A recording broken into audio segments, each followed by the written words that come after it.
All right, so let me go ahead and switch gears just a little bit, even as we consider these very profound things. I want you to think for a moment and see if you can remember the 5 love languages.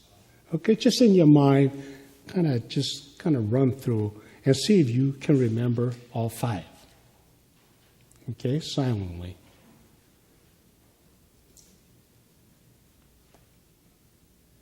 All right, how many people thought of all 5?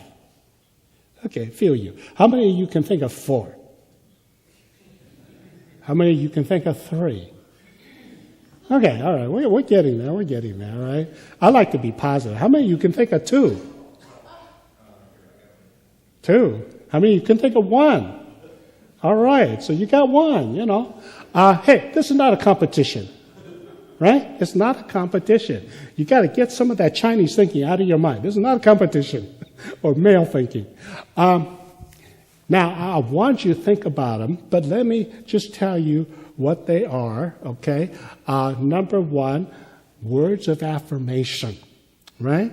Second one we covered was, it wasn't service. I think service was third. Quality time was number 2, huh?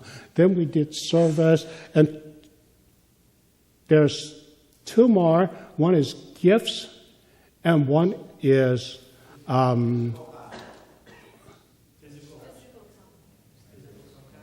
yes, physical touch. Now, I want you to have all 5, and I want to ask you, which one do you think people think of as the favorite of grandparents?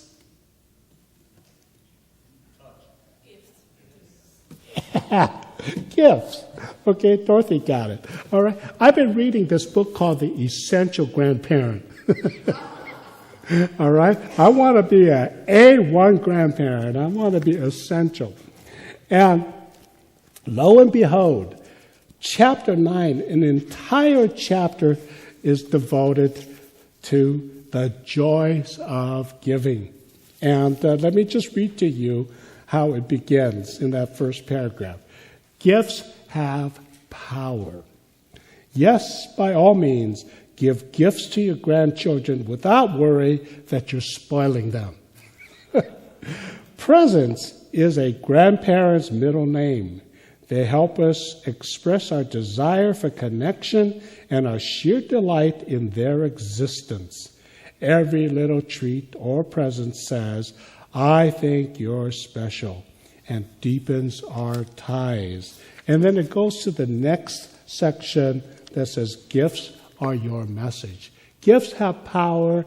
Gifts are our message. And so that's our topic for today, all right? The giving and the receiving of gifts as a love language. And giving is special in many ways, all right? Not just for grandparents. Remember last time you were at the wedding, or you remember your own wedding, and you stood there before your future mate, and you said these words, putting in some names. I, John, take you, Mary, to be my wife, to have and to hold. First things out of the chute, to have and to hold. And what you're saying is, I embrace you as my best gift. I accept you in all of who you are and what you are as a special best gift. And so, not just with grandparents, but with all of us, it is to say that these gifts express a level and a very special kind of love. And so receiving gifts is to receive love, a love in such a way that is different. It is something we can have and we can hold. We can keep and we can look at. We can feel it. It's tangible. Words of affirmation, sometimes we don't even hear it.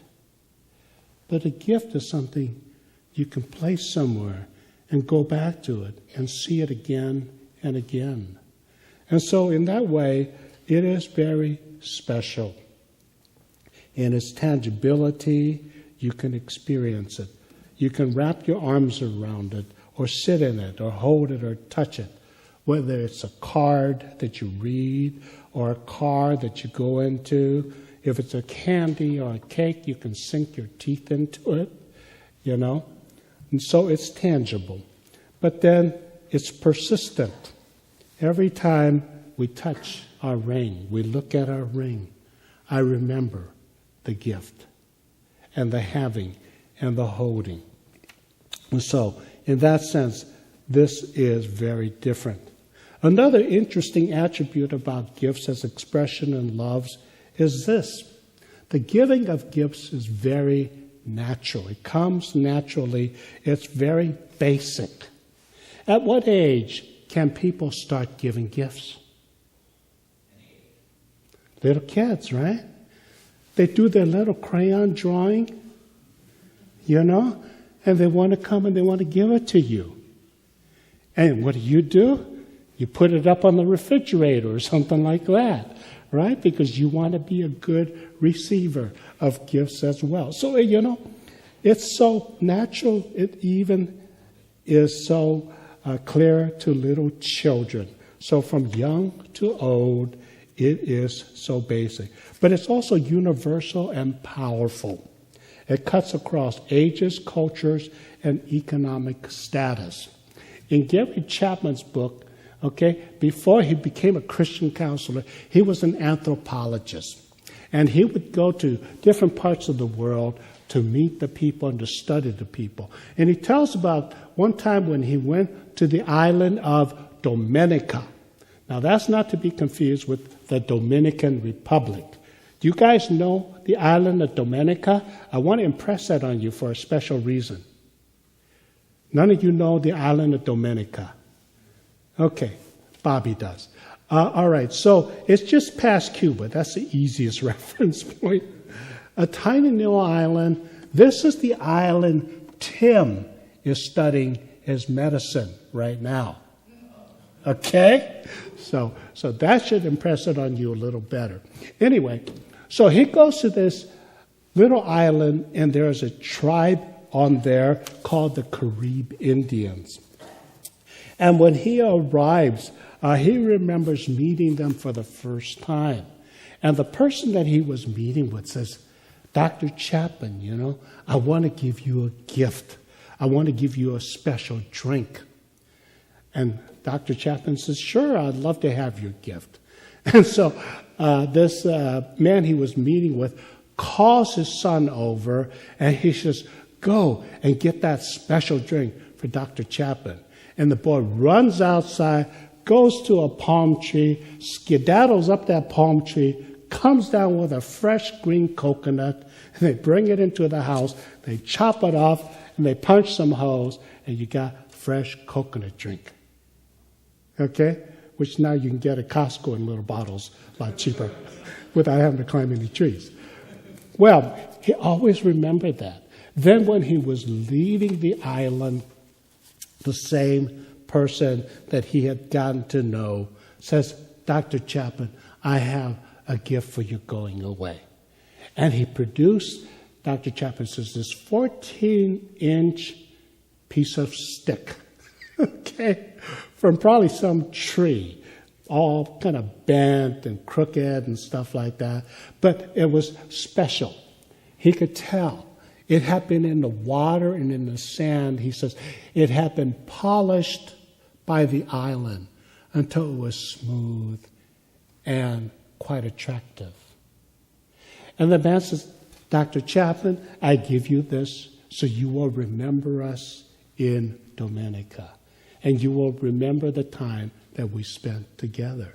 And so Dr. Chapman says, I took it back home, I put it in my office, and each time I look at that, it's as if I can hear the waves hitting the surf on Dominica. And so without the barriers of culture, without the barriers of money, without all the natural barriers that sometimes inhibits our ability to use the other 4 love languages, this one has a real power, and it crosses so many barriers. And like we said, it's tangible, it's persistent. It is something that we can have and hold. Let me give you one final reason why I want us to appreciate this love language. And it's because this is a love language that any one of us can develop to a decent level of skill. Words of affirmation are free, but they're a lot harder to get good at. Quality time may be very costly. Some of us, that would be so hard for us to provide. Service might be rare. Physical touch, it may take some getting used to. But the giving of gifts is kind of a quick start version to the love languages. It's something, as we said, even a little child can jump into.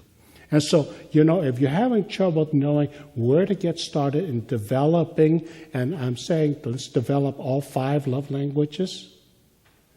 But if you have trouble, that's a great one to begin with because it is so innate. And so that's why we're talking about it today. But I want to talk a little bit about what the Bible shows us about giving gifts and its prominence in the Bible. I want us to turn to Matthew 26. Very special passage in Matthew 26.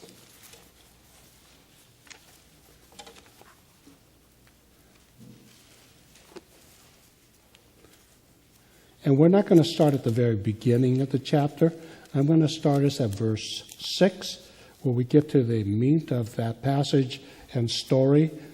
And we'll come back to some of the context perhaps later. And I want us to read together verses 6 through 13. All right? So we're going to just use the screen so we can pace right along together, all together. All right? So let's begin. Now, when Jesus was at Bethany in the house of Simon the leper, a woman came up to him with an alabaster flask of very expensive ointment, and she poured it on his head as he reclined at table. And when the disciples saw it, they were indignant, saying, "Why this waste? For this could have been sold for a large sum and given to the poor." But Jesus, aware of this, said to them, "Why do you trouble this woman? For she has done a beautiful thing to me. For you always have the poor with you, but you will not always have me. In pouring this ointment on my body, she has done it to prepare me for burial. Truly I say to you, wherever this gospel is proclaimed in the whole world, what she has done will also be told in memory of her." Wow, pretty interesting, huh? A lot of fun things happen in this passage, and I want us to just kind of look at it a little bit. What happens is this woman gives an extremely extravagant gift to Jesus. She didn't just hand it to him. All right? She did it the right way. I still remember coming home from a Laker game. Somebody gave me 2 free tickets, and I took one of the men in the church to the Laker game. We were sitting up there in the nosebleed seats, Felt like I was halfway out Mount Everest. And afterwards, he went to the concession stand and he bought a shirt for his son. And we walked into the house, And his son was passing by, and he says, "Here, this is for you." And he threw it at him. The kid just barely realized it in time to catch it instead of letting it fall to the floor. Now, that could have been better handled, right? Well, she does not do that. She doesn't just say, "Here," and give it to Peter. "This is for Jesus." All right? She comes and she goes through the entire process of the effort to do what she wanted to do, which is not just to present it as a gift, but to specially anoint him with it. And so she does this. And this anointing speaks that the person is special. He has a special purpose.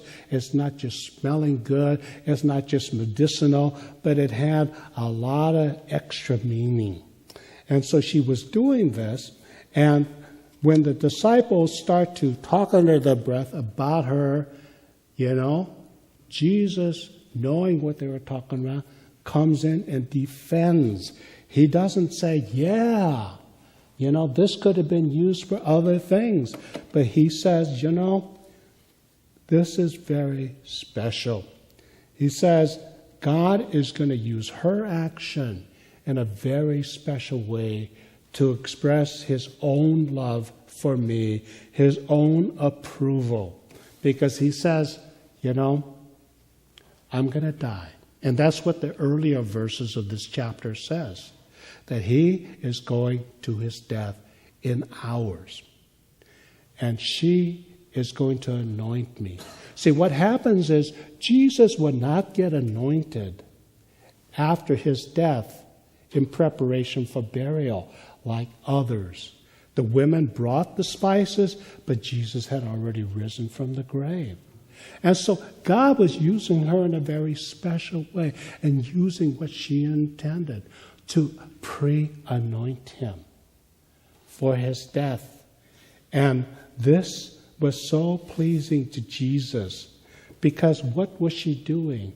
In the Luke version, it says she was so extravagant because her heart was bursting with love for Jesus. Because she was a woman who deeply felt her sinfulness. And she was so grateful for Jesus' love and forgiveness. And so this was not just money. This was not just ointment and aroma. This was love, tangible, that he could have and he could hold. And as many people imagine, and I think properly, in hours, Jesus would go to his death. And what would they do with Jesus? They would strip Jesus. And when they were stripping him and they were shaming him and they put him on the cross, that one bit of dignity he had was to have his nose filled with what?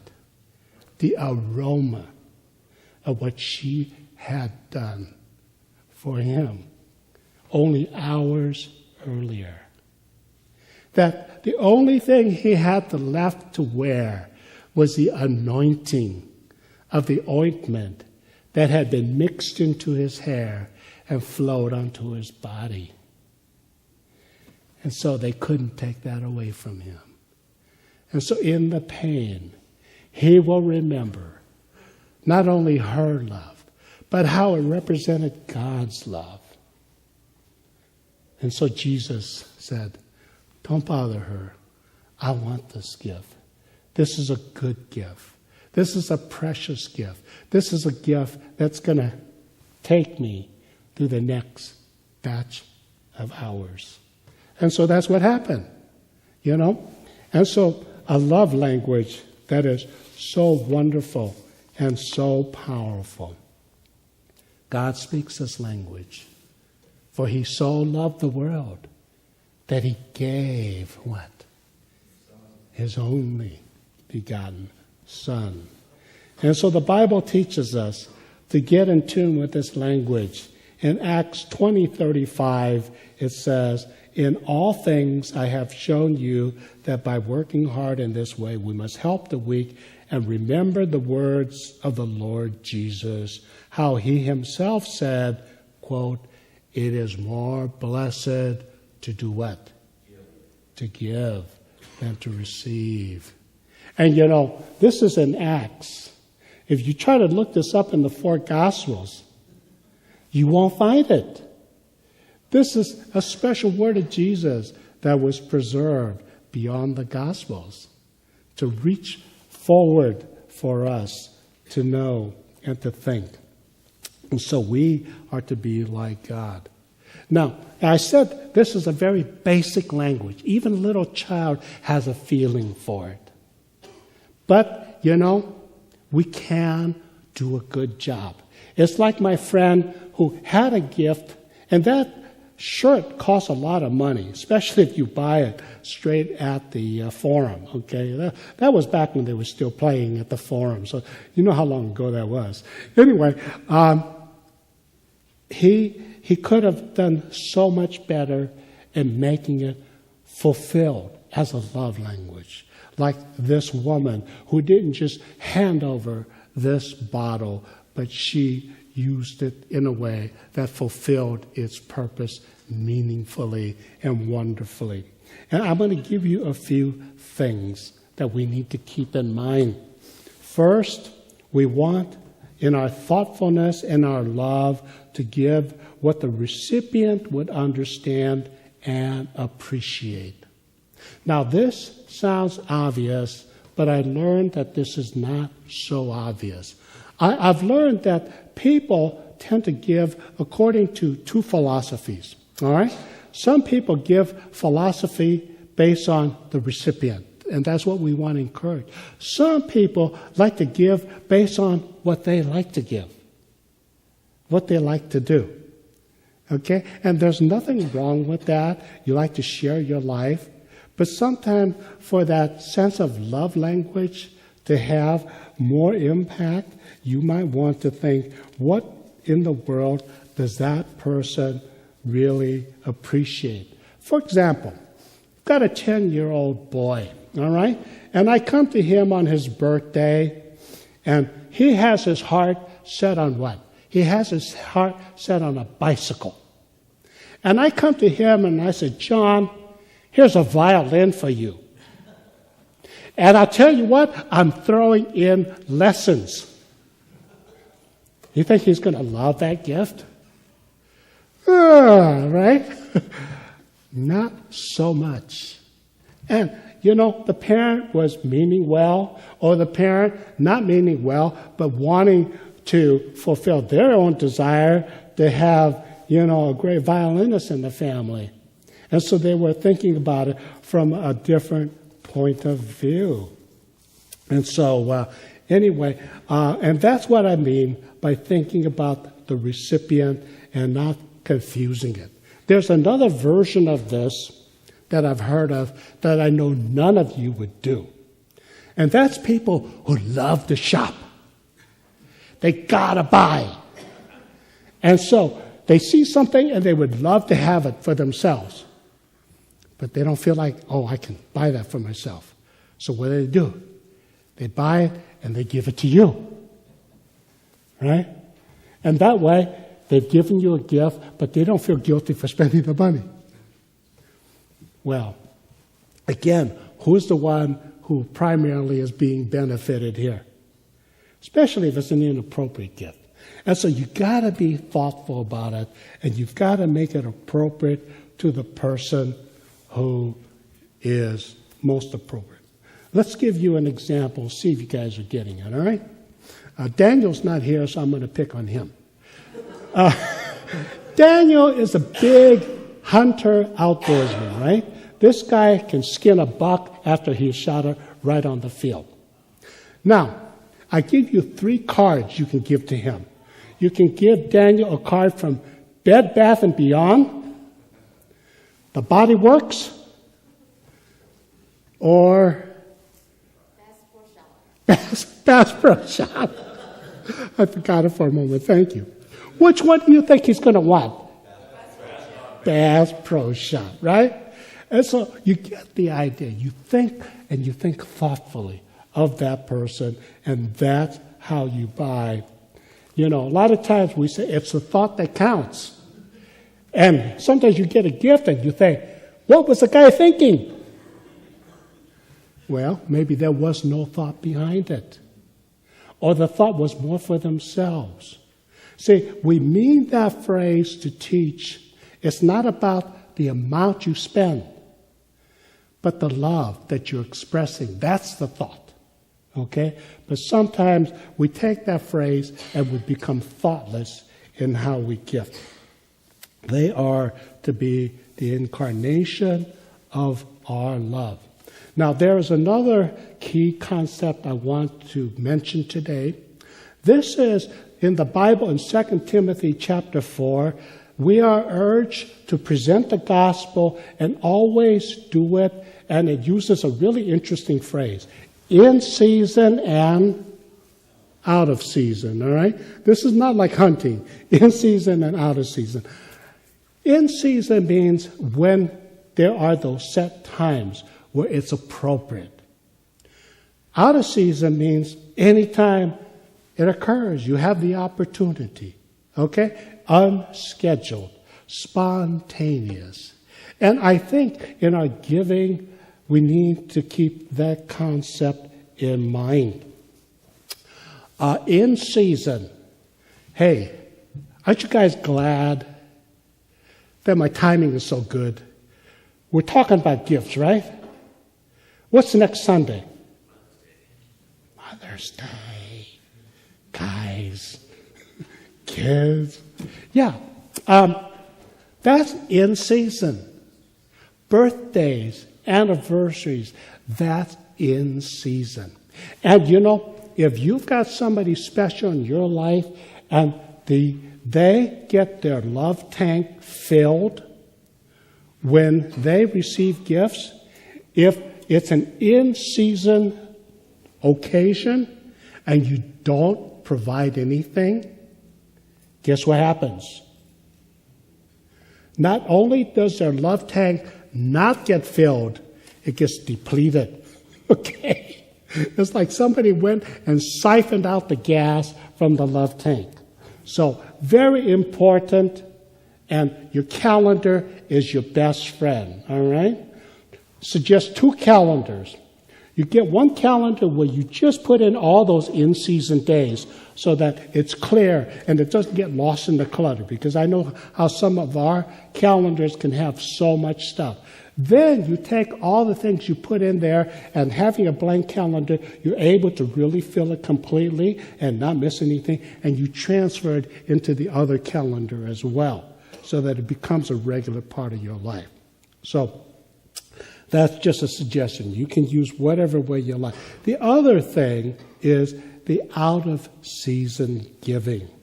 And there is something so special about out-of-season giving. Because what it says to the person is, just because you're you. No special reason, no special occasion. Or like Sally Fields said when she got her Academy Award and she gave her speech, those memorable lines. Anybody remember? She said, "You like me. You really like me." Well, that's pretty important, right? To feel like you were liked. And that's what the spontaneous giving provides in a special way. And so when you can think of those spontaneous times. Now, here's how you do it. Because we don't have to be totally spontaneous right away. It's something that can become a part of us. You take that same calendar and you just flip up to anywhere and you just mark some times where you're going to do something for the person for whom filling the love tank with gifts is a very important thing. And that way you come to it, and it'll just jog memory. Because that's what the out-of-season gifting does. It says, you thought of me. You thought of me when you were away from me. that I am not only thought of when I'm in front of you. We hate to think far from eye, far from heart, far from mind. Right? We like to be people who endure in the hearts of others. That's the hard thing about death. We don't want that in a few weeks, a few months, we'll be forgotten. And so to be remembered, when there is an occasion to cause it to happen, is very valuable. And you can help yourself to train to become spontaneous like that. And when there is no reason, it sends very clearly that message that just because.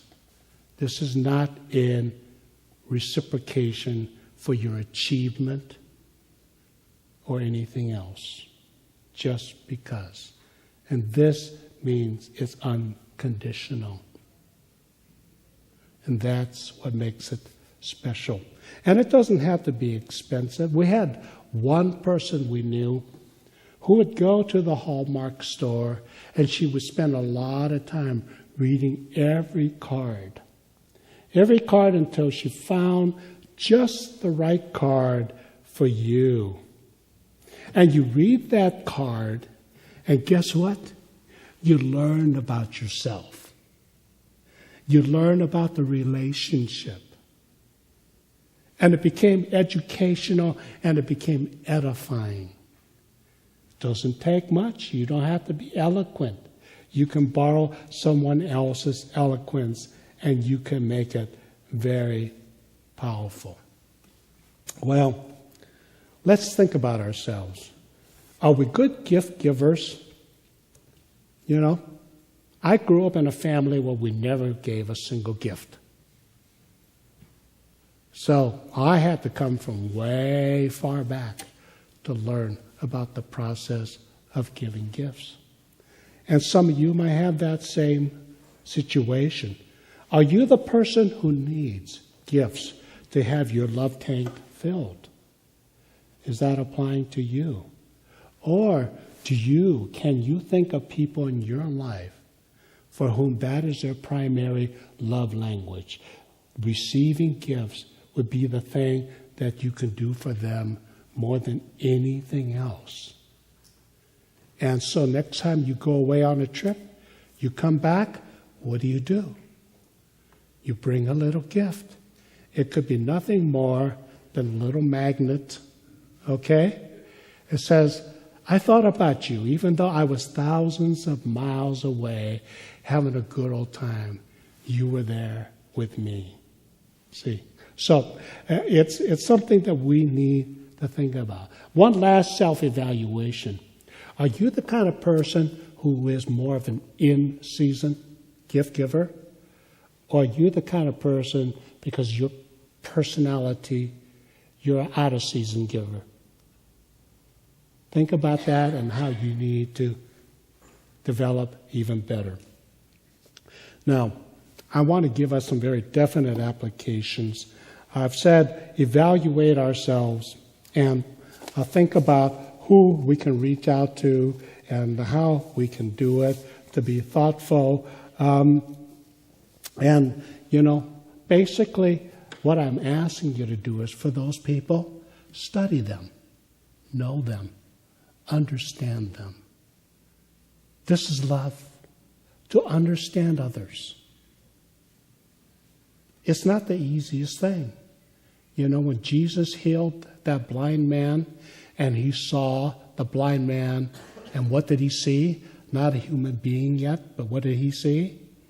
He saw somebody moving, but it was still like a tree. I'm afraid that is a metaphor for how we sometimes look at precious people in our lives. They're nothing more than moving shapes in our lives. We don't know anything about them. We don't know what makes them tick. We don't know what thrills them. We don't know what hurts them.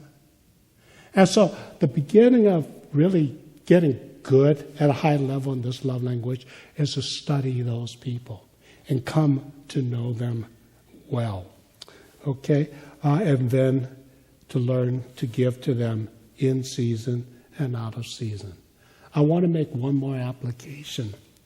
We have a phrase in the Bible called tithes and offerings. Tithes is our duty to God. It is part of our worship that we owe. And it is also our spiritual discipline to think ahead and to prepare how we should express our tithe. And it's a fact that most people don't take this seriously. And we need to fulfill that. But then there's a second stage, which is called offerings. And that's that extra generosity. If God only gave to us what was required to give to us, we'd miss out on a lot of extras. You see? And so we want to be people who learn generosity and who learn to be givers like God is a giver. And that's the offerings. And so to the people who are significant in your life, all right, and we see Jesus does not turn away the gift that we can offer to him. And it can take many forms: your time, your talent, your service, your ministry, not just your money. So anyway, I hope that you're finding that these 4 languages is making you a more loving person. We have one more to go, okay? And that's the whole purpose. We're talking about becoming a better church this coming year. And there's nothing that's going to make us a better Christian and a better church than to what? To learn to love one another, and to know how to express it. And this is how we become like God, because God is love. Yeah.